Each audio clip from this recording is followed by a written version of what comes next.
Olá a todos, todas e todas.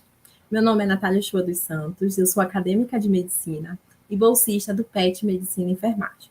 Eu sou a responsável por iniciar as atividades do PET Pai d'Égua, então eu sou a organizadora e a facilitadora dessa atividade.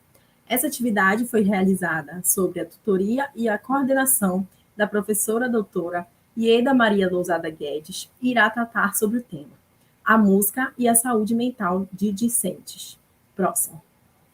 Bom, a utilização da música como uma prática terapêutica é atualmente conhecida como musicoterapia. E a musicoterapia, ela foi definida em 1996 pela Federação Mundial de Musicoterapia como a utilização profissional da música e seus elementos, como som, ritmo, melodia e harmonia, para intervenção em ambientes médicos, escolares e cotidiano com indivíduos, grupos, famílias ou comunidades. Essa prática, ela tem como principal objetivo promover a redução do estresse, a redução da ansiedade, a melhoria da saúde mental e também a melhoria do bem-estar. Próximo. Agora que nós compreendemos a definição da musicoterapia, é necessário que a gente entenda em qual contexto histórico essa prática terapêutica surgiu, para que a gente compreenda como foi a estruturação dela.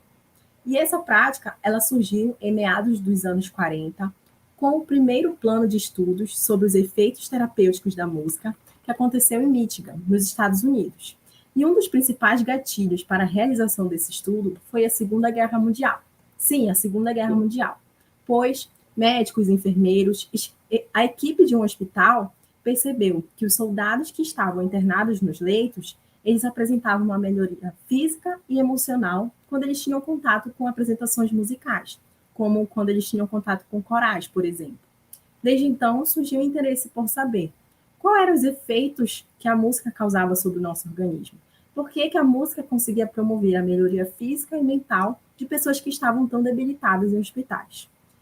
Atualmente, no Brasil, nós temos a Associação Brasileira de Musicoterapia e a Associação Sul-Brasileira de Musicoterapia, que foram fundadas em 1968. Os estudos sobre essa prática terapêutica, eles foram avançando. E hoje é utilizado métodos para a realização da musicoterapia. E é importante a utilização desse método porque ele vai se adequar à necessidade de cada indivíduo. No Brasil, nós usamos principalmente 4 tipos de métodos, que é o método Nordhoff-Horbis, o método das imagens guiadas e música, o método das experiências musicais de Brússia e também o método da identidade sonora. Próximo. Agora que nós compreendemos a definição, os benefícios e também qual é o contexto histórico em que a musicoterapia surgiu, nós vamos finalmente conseguir compreender como é que ocorre a percepção do som, para que posteriormente nós entendamos qual é a relação que a música tem com o nosso organismo. Por que a música consegue mudar, por exemplo, o nosso estado de espírito, nos deixar mais felizes ou mais tristes. Próximo. Então, para que a gente consiga, como é que ocorre esse processo de escutar um som, é necessário que a gente compreenda quais são as estruturas que estão envolvidas nesse processo. E o início de tudo começa na nossa orelha externa. A partir daí, nós teremos a presença do tímpano, dos ossículos, sendo o martelo, a bigorna e o estribo, a cóclea e o nervo auditivo.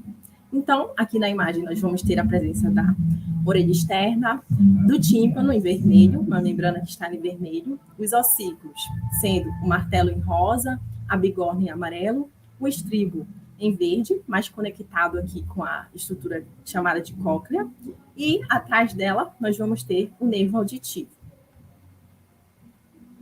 Próximo. Bom, agora que nós conhecemos as estruturas que estão envolvidas no processo de audição, nós vamos entender como é que ocorre esse circuito acústico. Como eu falei para vocês, tudo se inicia na nossa orelha externa. A orelha externa, ela vai ser responsável por promover essa percepção dessa energia sonora, e essa energia sonora, ela vai ser transmitida ao tímpano por meio do canal auditivo. Quando essa energia alcançar o tímpano, ela vai promover uma vibração. E quando ocorre essa vibração, os ossículos, eles também vão sentir essa vibração, vão sentir essa energia mecânica e também irão vibrar. Como eu falei para vocês, os ossículos, eles são estruturas que estão presentes no nosso ouvido médio. E nós temos 3, que seriam o martelo, a bigorna e o estribo. O estribo é o que está o mais próximo da cóclea, que é uma estrutura que está presente no nosso osso temporal, mais especialmente no nosso ouvido interno. E a cóclea é muito importante porque ela apresenta receptores sensoriais que vão reagir a esse estímulo acústico. Então, o que acontece? Esses receptores, eles vão perceber esse estímulo e eles vão tornar esses sinais sonoros em sinais neurais. Então, a partir daí, é possível a propagação desse estímulo por meio da sinapse desses receptores com o nervo auditivo. Então, o estímulo ele vai ser propagado para o tálamo auditivo e, posteriormente, ele vai ser enviado para o nosso córtex cerebral auditivo. E é aí que nós vamos ter a percepção da mudança de harmonia, de altura e de timbre. Bom, aqui eu trouxe uma imagem justamente para tornar esse processo de explicação mais didático. Então, nós vamos ter aqui a orelha externa, onde o som ele vai passar por esse canal auditivo, irá promover a vibração dessa membrana timpânica. Os ossículos eles vão perceber essa vibração, irão estimular os receptores sensoriais da cóclea, fazendo com que seja possível a propagação desse estímulo para o nosso córtex cerebral auditivo. E como nós temos duas orelhas, o processo ocorre dos dois lados. Próximo. Agora que nós já compreendemos como é que ocorre a percepção do som, nós vamos compreender como é que o som ele vai promover mudanças no nosso organismo. Afinal, por que quando a gente escuta uma música, a gente se sente mais feliz ou mais triste? E para isso, é importante que eu fale para vocês a relação da música e do sistema autônomo. O sistema autônomo é aquele sistema que é involuntário, e ele é dividido entre sistema simpático e sistema parasimpático. O sistema simpático ele está relacionado com a fuga ou com a luta. É aquele que prepara a gente para uma reação rápida. E ele promove um aumento da frequência cardíaca, um aumento da frequência respiratória e também um aumento da pressão arterial. E quando eles têm uma hiperativação, ele produz o estresse. Por que ele produz esse estresse? Porque quando ocorre uma ativação, uma maior atividade desse sistema simpático, ocorre também uma mudança no nosso sistema endócrino.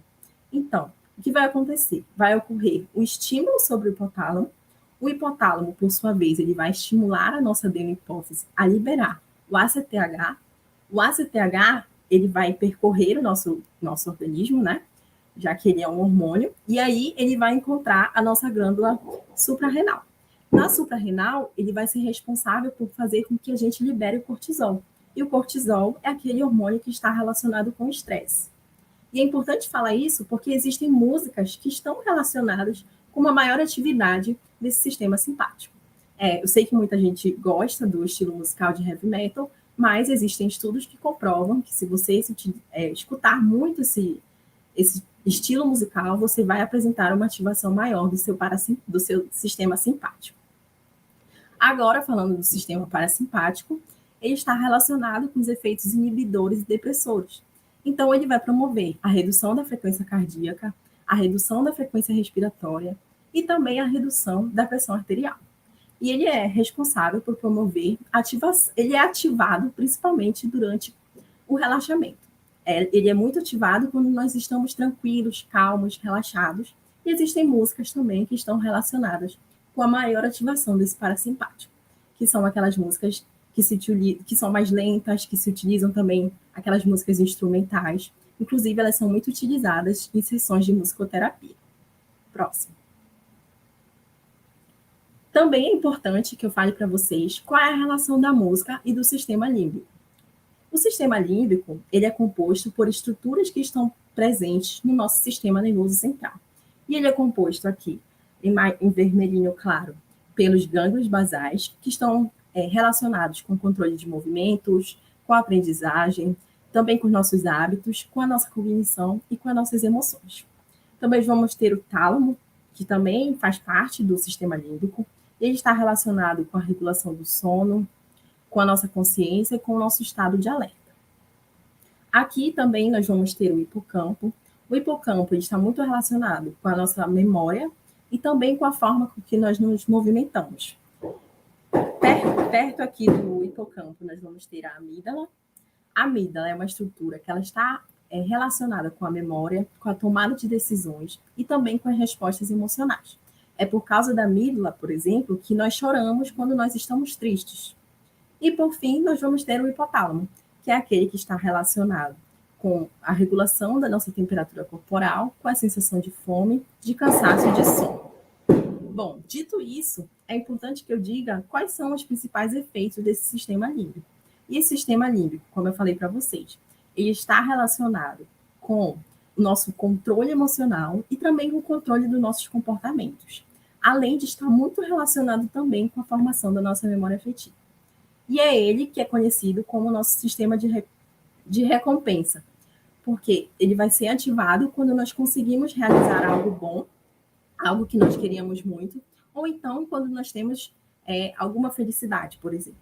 E um dos fatores que são capazes de promover a estimulação desse sistema é justamente a música.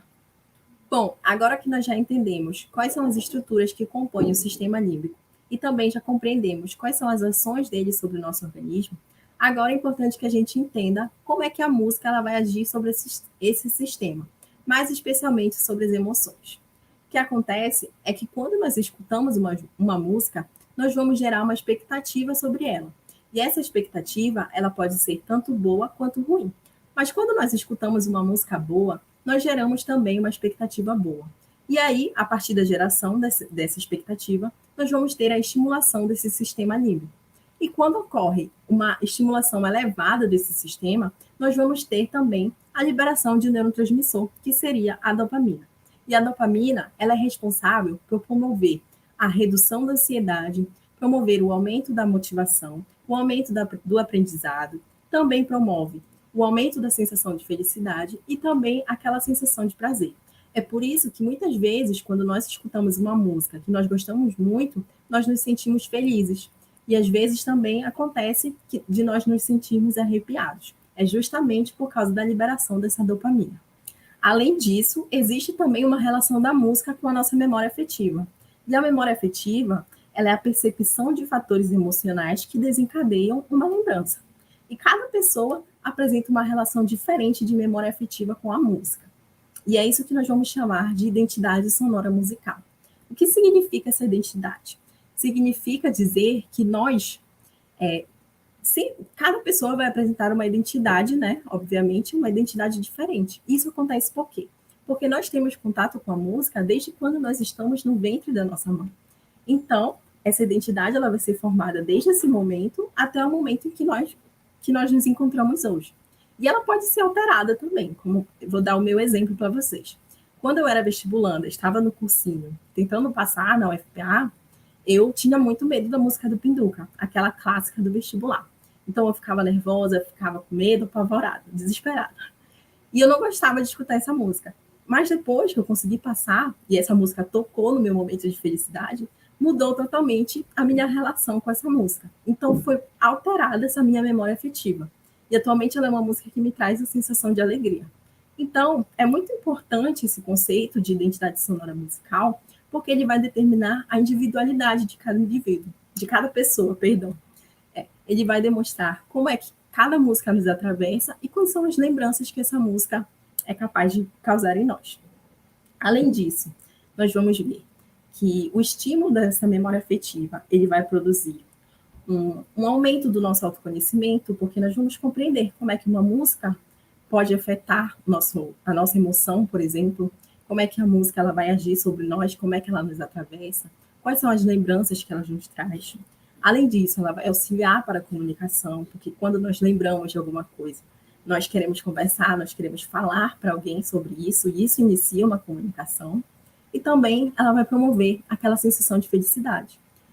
Por exemplo, quem aqui não sente aquela alegria de ouvir as músicas que nós escutamos durante o período junino?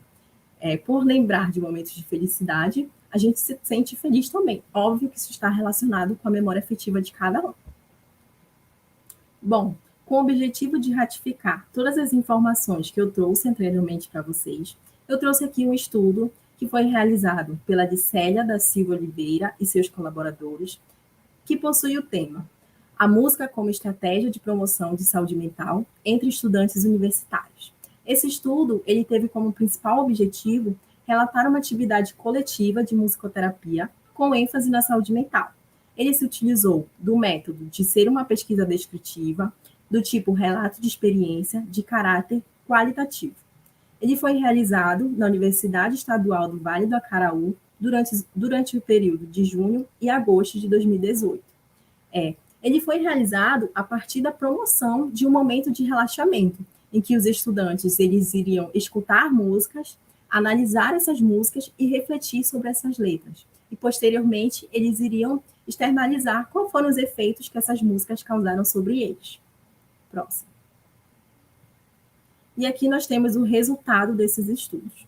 Quando eles tiveram contato com as músicas Dias Melhores do Jota Quest, Metamorfose Ambulante do Raul Seixas, É Preciso Saber Viver e Epitáfio dos Titãs, Pescador de Ilusões do Rapa, Na Caminhada de Projota e Vou Avançar de Bruna Mello, eles tiveram um aumento da reflexão. A partir da percepção dessas músicas, eles conseguiram refletir sobre a necessidade deles se tornarem pessoas melhores para si mesmos, de compreender quais eram as suas dificuldades e quais eram as suas aflições dentro da universidade. E também compreender que era natural se sentir dessa forma. Então, existia uma necessidade deles aceitarem as suas dificuldades. E esse processo, esse estudo, ele permitiu isso para esses estudantes. Além disso, houve também um fomento da religiosidade, uma vez que eles conseguiram perceber que a fé ela poderia servir como um estímulo para a superação das dificuldades. Também houve uma maior manifestação de sentimentos. Os discentes, eles conseguiram externalizar sentimentos de medo, de angústia, de raiva, de tristeza e de frustração. E esse fato foi muito interessante porque foi possível perceber que a maioria dos estudantes que estavam ali fazendo parte desse estudo, eles apresentavam os mesmos sentimentos, principalmente de angústia e de medo. Então, a partir daí, houve também uma maior comunicação entre eles, já que eles passaram a se compreender melhor e a entender que esses sentimentos não eram somente dele. Além disso, houve também a promoção do bem-estar, uma vez que eles se sentiram mais calmos, mais leves, mais relaxados. A partir do diálogo com outros estudantes, foi possível perceber também que eles apresentavam uma mudança de humor. Muitos deles se sentiam mais felizes e mais motivados a continuar na graduação. Por fim, a partir da utilização de tudo que eu falei para vocês e também desse estudo, nós podemos concluir que a música ela é sim um instrumento de grande importância para a melhoria da saúde mental, uma vez que ela vai auxiliar para reduzir a ansiedade, vai promover a redução do estresse, vai auxiliar para aquela sensação de felicidade e de prazer. Então, por isso, sempre que você se sentir triste, angustiado, escute aquela música que lhe faz bem. E aqui eu coloquei justamente quando é que você deve procurar um musicoterapeuta ou quando você deve escutar aquela música que você sabe que você gosta e que lhe faz bem. Escute música sempre quando você buscar autoconhecimento e desenvolvimento pessoal, quando estiver passando por perdas, lutos ou separações, quando tiver transtornos alimentares, compulsões ou fobias, quando sentir dificuldade de se lembrar de fatos e pessoas, quando não conseguir expressar as emoções através das palavras, quando precisar de ajuda mesmo sem motivo aparente, quando tiver conflitos de relacionamento e principalmente quando se sentir deprimido, angustiado, estressado ou ansioso. Com certeza aquela música que você gosta muito irá lhe ajudar a melhorar a sua saúde mental. E é isso, obrigada a todos. Essas foram as referências que eu utilizei para a realização dessa atividade.